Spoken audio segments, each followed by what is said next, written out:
Guys, we got a big episode. We got a lot to talk about.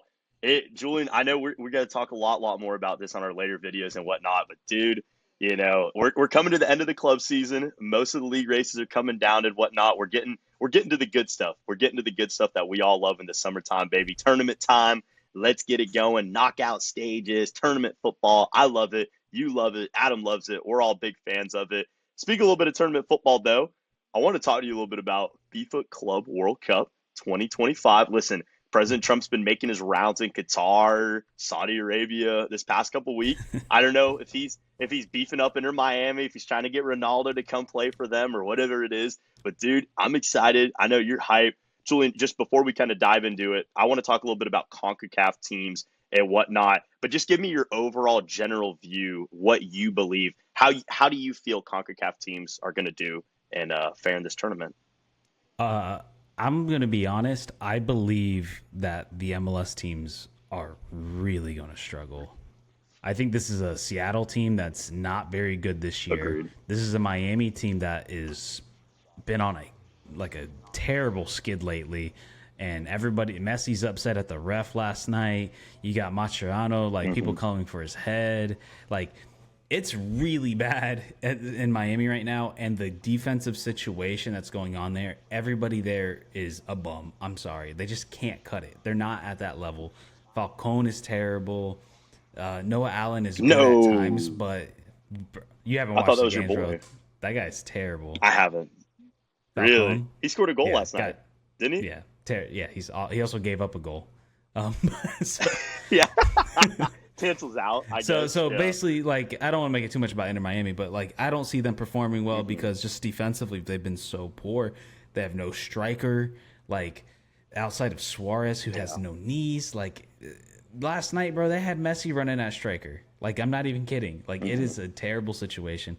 Seattle, they're a little bit more of a balanced team, but they don't have the quality that they once had when they won the CONCACAF Champions Cup in 2022. Yeah.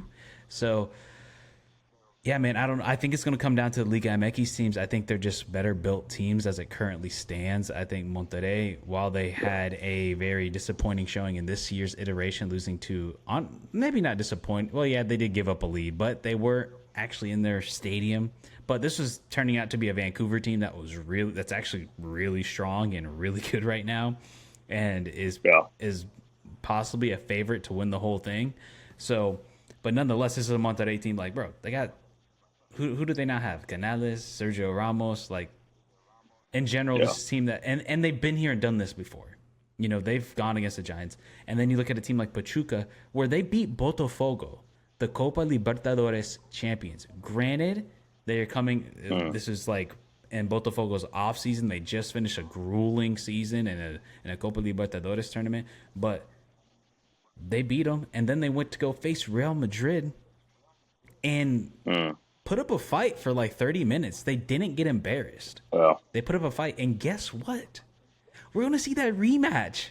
Who would have thought that we would see a Pachuca Real Madrid rematch in 1 year? Yeah. That's crazy. Quite interesting. Dude, it might be a new rivalry on the brewing right now, Hey, that's what Pachuca fans think. But yeah, I agree with you, dude. Listen, I'm going to give my real quick take before we dive into these teams. I want to really hear what you want to say team by team and their groups and whatnot.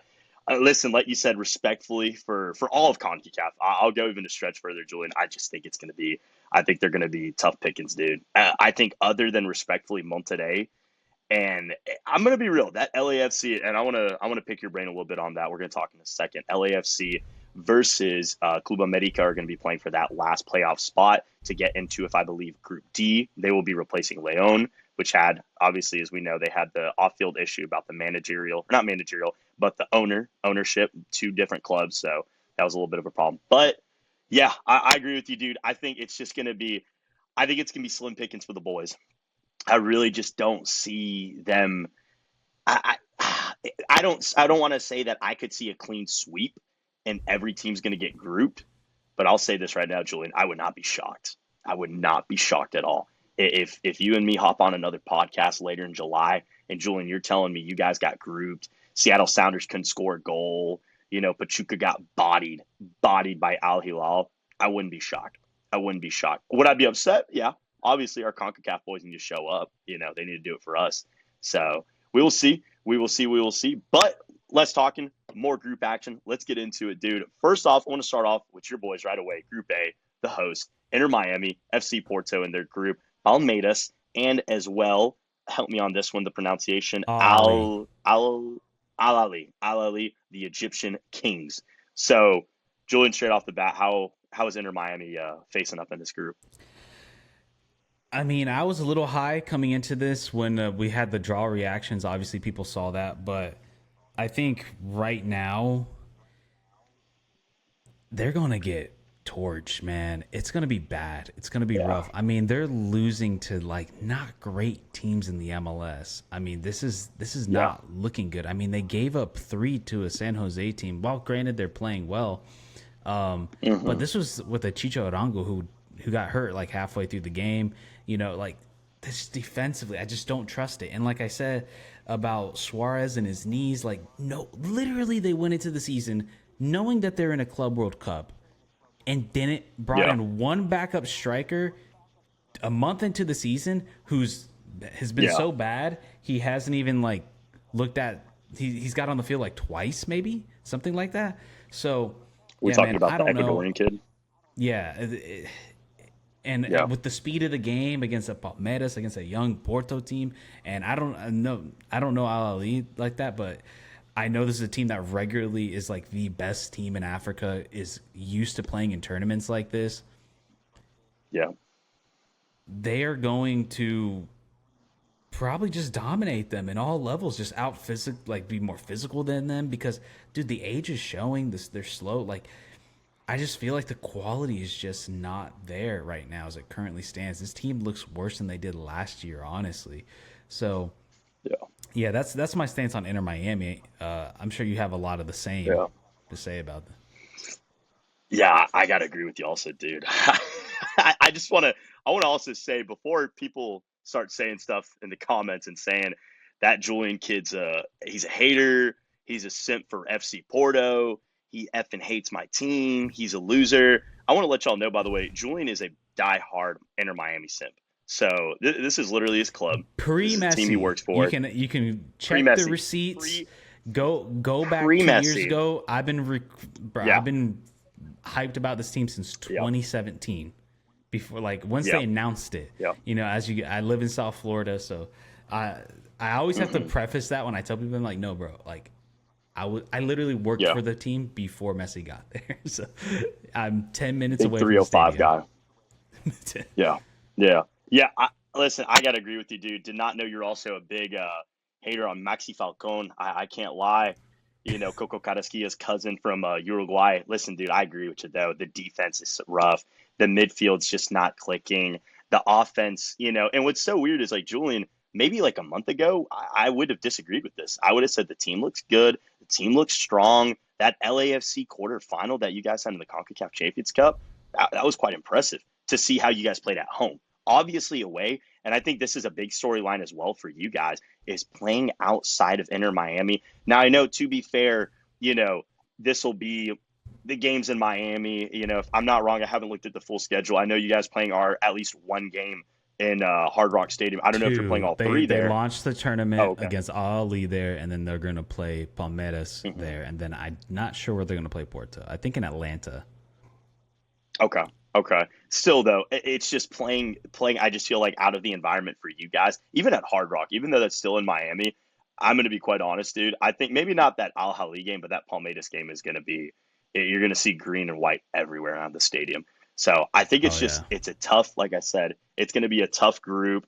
I before the draw happened, like you said, I didn't have you guys going through. I still don't have you guys going through. I love Messi. I love me some Lucho Suarez, man. I really do, but it's going to be tough.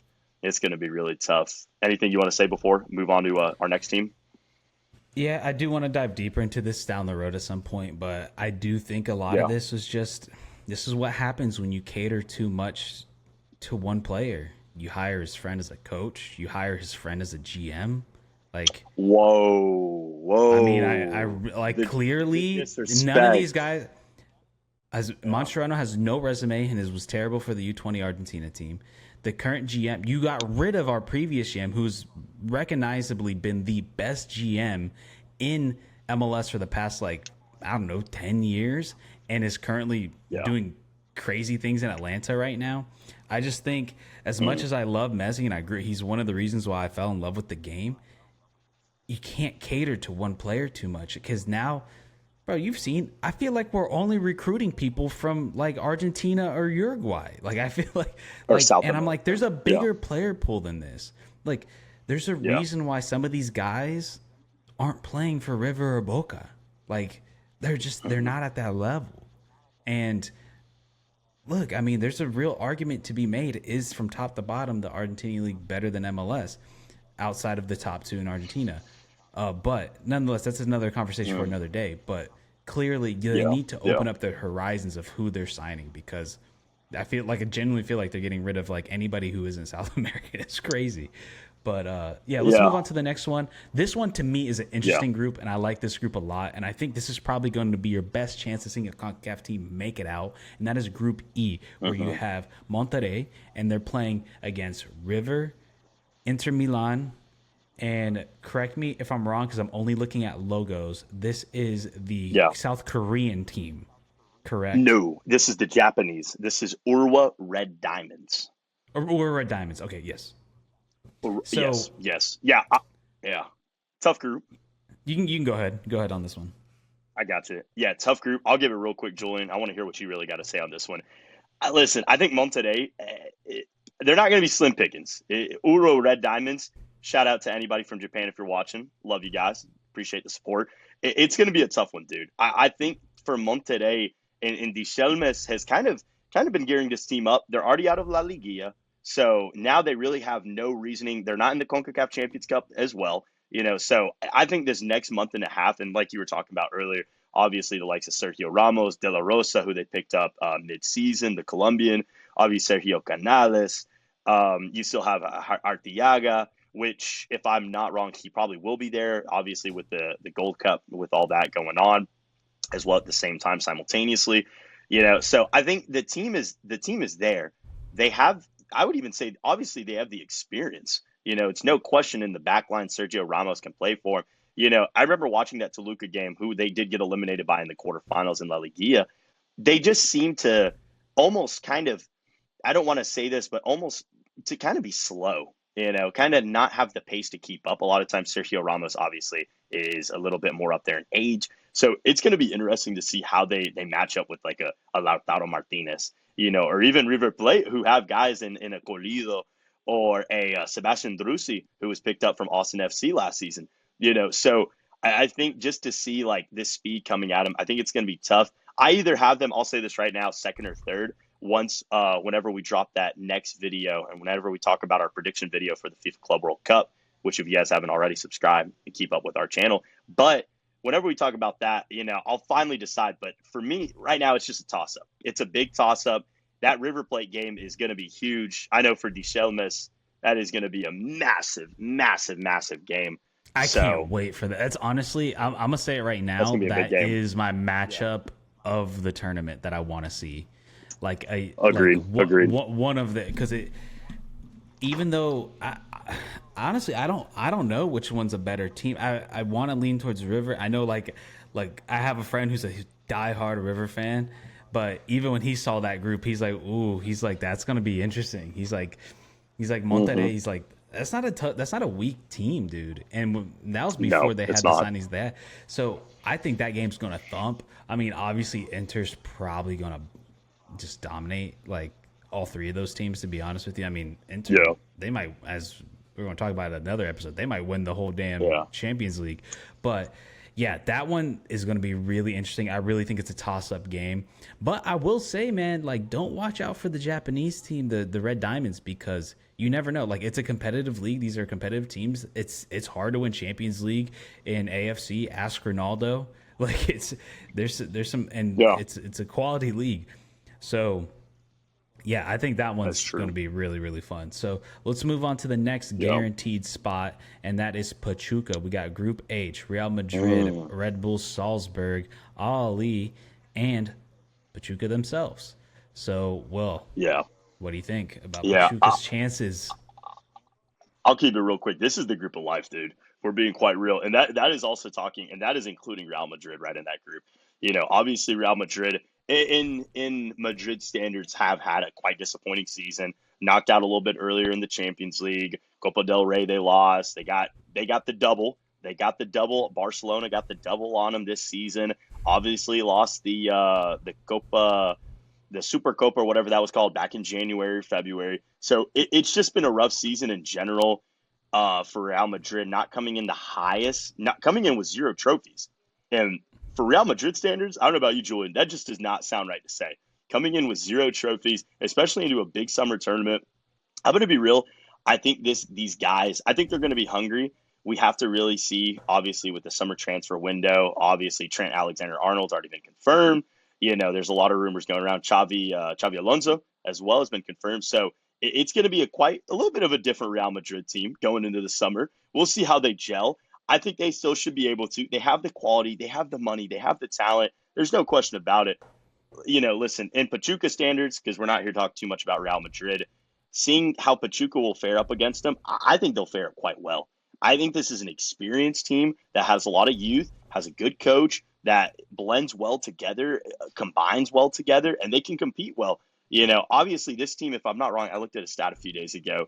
They made yet again La Liga, got eliminated in the quarterfinals, but I want to say it was like their fourth one in a row.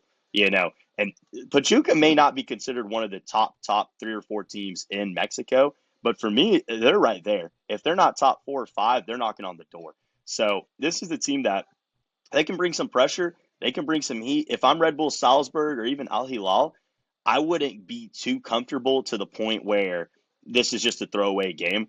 I think, like I said, I think Pachuca, can match up well with them. I think they are going to be able to handle the pressure. Obviously, every home game for them, just about other than that Real Madrid game, will probably be a home game for them. So we'll see. We'll see. Julian, what are your thoughts? Dude, I think that recent previous experience is huge. I think they've gotten the jitters out of the way. They can now say that they've been here before. Granted, this tournament is going to be at a much bigger scale than what what is it called now? The Intercontinental tournament. I don't remember what it's called now. The old format. Something but like that. I Yeah. think that experience is huge, man. To say and everybody's pretty much coming back because this was in January, February. So I think going through that hump of we've beaten the Brazilian champion. We have went a solid 30 minutes against Real Madrid, who was the reigning UEFA champions, and a Madrid side that is going through a little bit of shakeup right now. Obviously, Xabi Alonso's coming. I'm curious to see how this is going to be his first experience under Real Madrid is in this tournament, so that's going to be really interesting. And then this is where I do find it interesting is I'm curious to see where Liga MX, or I guess Pachuca, kind of ranges with Salzburg. Because Salzburg is a hard one to gauge because obviously when we see them in Champions League, they're going against some of the best teams in the world. But how do they fare against top teams around the world? So I'm really interested to see how they really shake up because we all know they got in by technicalities. I think they're ranked 35 or 40 in the UEFA rankings or something like that, or maybe even lower, if I'm not wrong. So that's going to be really interesting. I think the Al Hilal's matchup is going to be really interesting.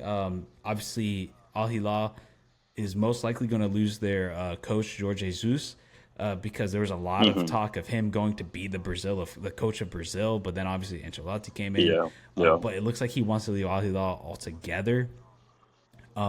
So they're probably going to be scrambling to figure out the next backup plan and that. So, look, I'm not going to say I follow the Saudi League. I don't really know what's going on over there, where they rank. I'm assuming they're at the top. But big Saudi guy.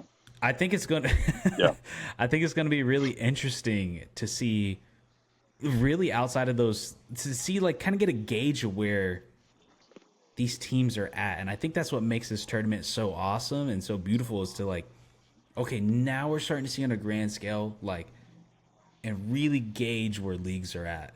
So, yeah, man. But anyways, I think you alluded to it earlier. Let's talk about the final CONCACAF spot. So, obviously, as we all know, Club Leon has left. Before you keep going, Julian. Oh, go ahead. I didn't mean to cut you off. We're forgetting a team, dude. The Great Northwest, baby. Come on Damn. now. Come on, man. I'm sorry. I want I'm to say, by sorry, the way, Seattle. I'm gonna be this is quick how with this y'all know one. Julian hates y'all. Yeah, go ahead. I'll let you be quick because we probably have the exact same opinion. Yeah.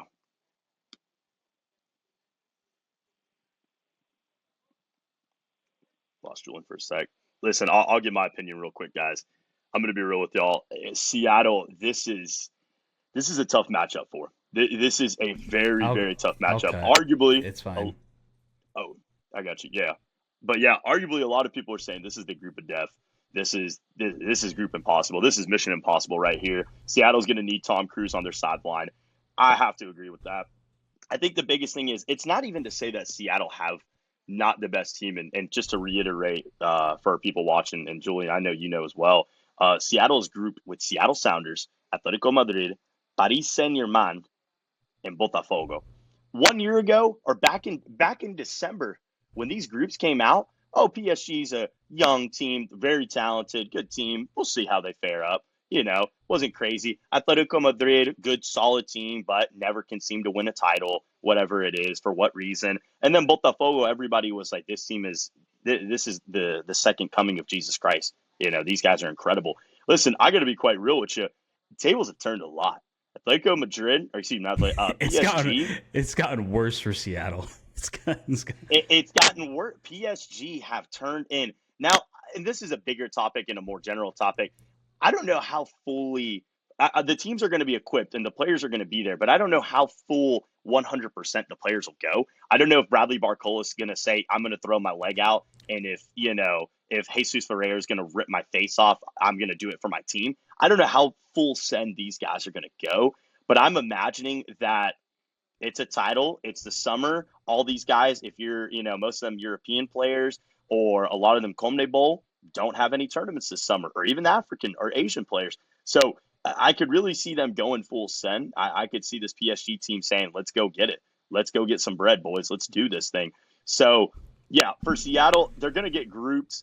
I don't genuinely, I'm going to keep it real with you, Julian. A little hot take on this one. I don't know if it's too hot. I think Seattle scores one goal this entire tournament. I just don't see in them. I don't see Paul Arriola scoring a hat trick. Just unrealistic. What are your thoughts? Yeah, man. I mean, you're talking about PSG, who you can make an argument as being the best team in the world right now, the most informed team in the world right now, and Atletico Madrid that has had a strong season. I would say, obviously, it's not the best of seasons. But they played well, and then a Botafogo team that's one of the best teams in Brazil. Like we just said 6 months ago, they were literally But did they get the treble in Brazil? I'm pretty sure. They did the double. Yeah. Oh, the double. Okay, so yeah. And what is Seattle? I mean, look, dude, I love Seattle. I love the fan base up there. They're one of the true teams in MLS with a true history, and that's historic. But man, it's going to be a bloodbath. I mean, it's going to. This is not a favorable. It's not a favorable group. Every one of these teams that they have to go up against are killers. So, I mean, maybe they can squeak out a draw. I think it's possible. Like, I mean, maybe they can hold it. Like, I don't know. I mean, maybe they get like, hey, Atletico, you got to play possession now. You can't bunker down no more, Simeone. You actually got to come at us because we're not going at you. So I don't know. I mean, I don't think they're going to be scared to go at Seattle Sounders though.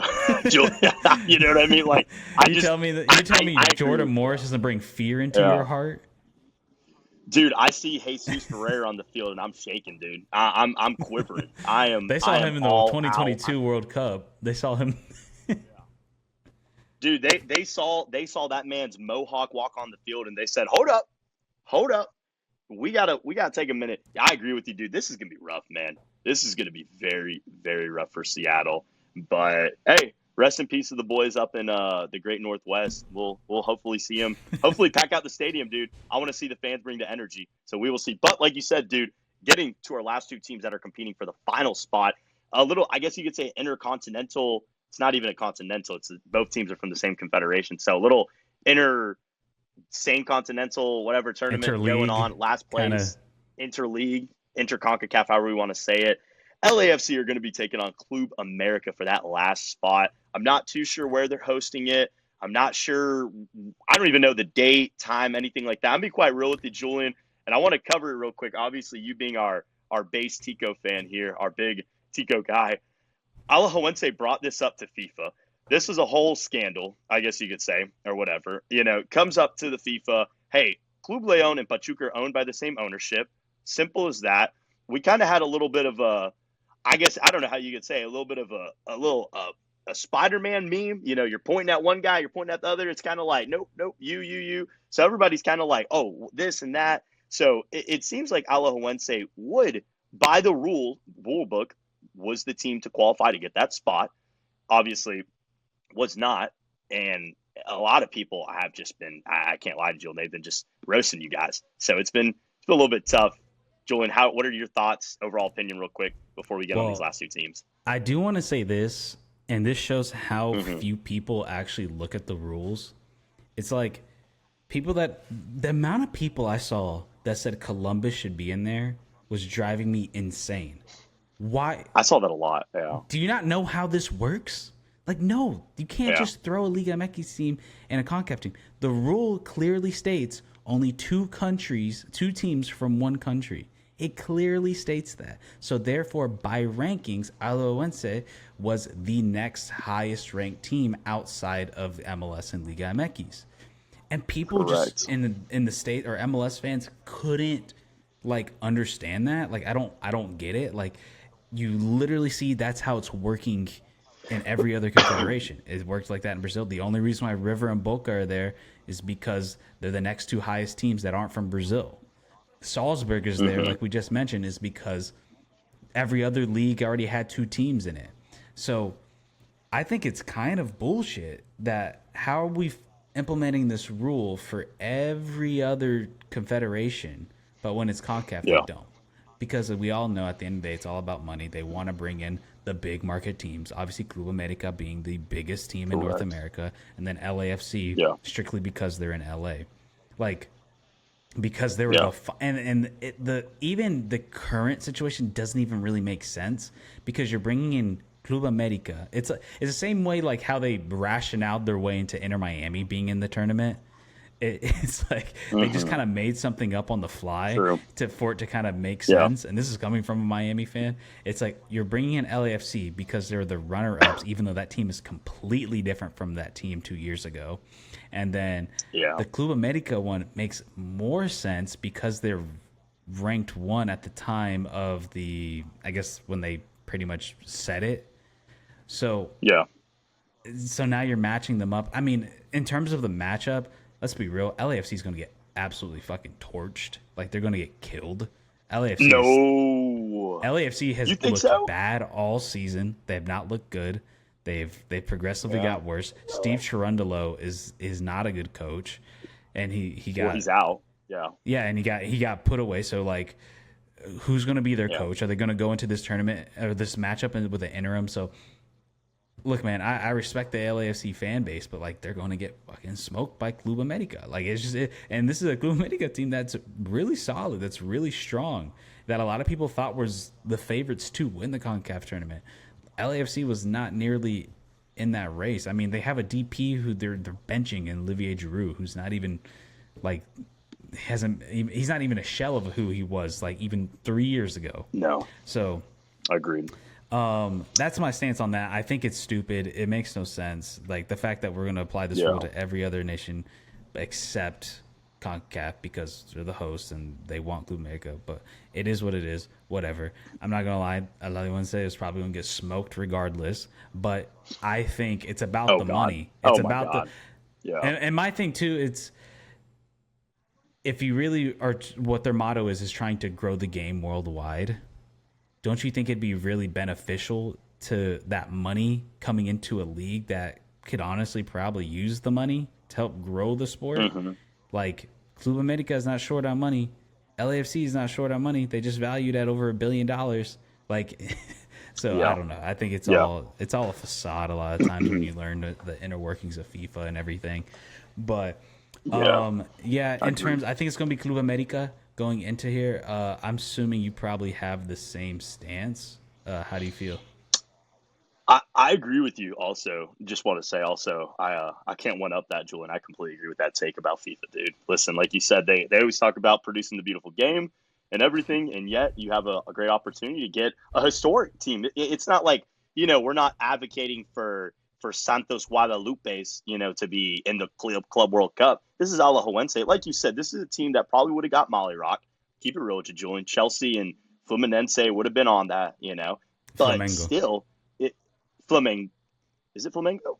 Yeah, Flamengo. I'm looking at it now. It is. Okay, I got you. Gotcha. I got you. But yeah, so respectfully, I get, like you said, I get FIFA and Concacaf this is a money move, man. You know what I mean? There's nothing behind it, whatnot. So we'll see. We'll see. Like you said, obviously it happened. It happened. But in regards to, I agree with you, dude. I don't think Club America is going to mollywop LAFC. Listen, I know they've been a little bit rough. I will say though, Club America has been good. The biggest thing that could help LAFC though is, like I said, talking about La Liga a little bit earlier. Club America are still playing in La Liga. They have a semifinals, and if I'm not incorrect, they're playing Toluca. If I'm not wrong, I'm not too sure. I haven't looked at it in a little bit, but they're still in the semifinals. They win that game, then they're in the finals. I looked at it. La Liga final, if I'm not even wrong, is like a few days prior to that matchup, or it might even be after. So it's kind of like Club America have some. They got a lot of big games. They got a lot of big games coming their way. So I think that could work in LAFC's favor. I think, like I said, they really need to prioritize on it, whatnot. But we'll see. But I agree, though. Club America in the group standings. I'm going to be real. I think this is the one team, and it kind of pains me to say it a little bit for Club America, but I think if this is a team that gets into it, they're going to be one of the five to probably get out. Them and Monterey. I think they have the strongest shouts. I think they have the strongest fight to be able to prove something. So yeah, I got to see Club America putting up a good fight. Yeah, I will say Club America, they are the strongest CONCACAF team that would enter this tournament. They just got put up with a tough group. And that's what makes it really hard for me to pick them to advance. Like, do I really see them beating Flamenco? Like, possibly. It's possible. That's true. You know what I mean? It's not out of this world. But I also don't think I believe it's called Wayad. Like, I don't know. I think they're Moroccan. I don't know their talent. Like, who's to say that they don't? Or Tunisian. Yeah, they could catch them off guard. I think one thing that you know about Club America and being in North America is for sure is the cockiness that they think they're the best because of the amount of titles and stuff they won in CONCACAF, mind you, in CONCACAF. Right. And they've had good performances in Libertadores, but obviously they haven't won it. And the Brazilian league in general is a completely different league than what it was when Liga MX was playing in that tournament. These are a lot stronger teams now. I mean, like we've talked about it, that Brazil has, I personally think, and I'm sure you do too, is the sixth best league in the world, right behind the top five. So yeah, I think they got matched up pretty. Like if you would have swapped them with Pachuca, I'd be like, man, that's almost a lock for second place. But because once again, I don't really know what to expect from Ali, but in terms of like Group D, it's going to be really interesting if the Club America gets in there, because now you're talking about honestly potentially a group of death. Like that's a really strong group, because Leon, like I wasn't super high in them. I thought they're probably going to get last, but like now you throw the Club America in there, like damn dude, that's a really strong group. So it's a good group. It's a good group.